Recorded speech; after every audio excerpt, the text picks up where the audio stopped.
মহারানার জন্য নিজের স্ত্রীর পা ধরাটা কেমন?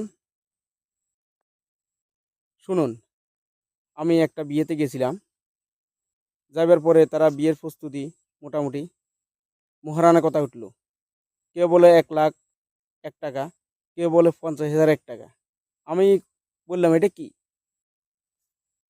আমাকে বলে, আপনি কি বলেন?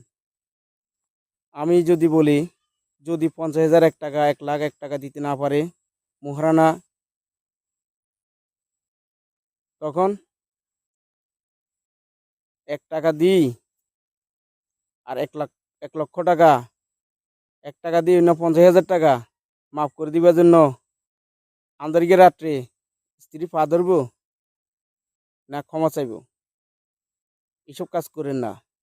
আমি বলছি, তাকে জিজ্ঞেস করেন নিজের স্ত্রীকে কত টাকা মহারানা দিতে পারবে। আমি জিজ্ঞেস করলাম, কত টাকা ভাই? বলে 10,000 টাকা আমি দেব। আলহামদুলিল্লাহ, 10,000 টাকা হলে 10,000 টাকা, অসুবিধা নাই। এসব কাজ করেন না। যারা এসব কাজ করেন এটা ঠিক না। এভাবে চাপিয়ে দিবেন না।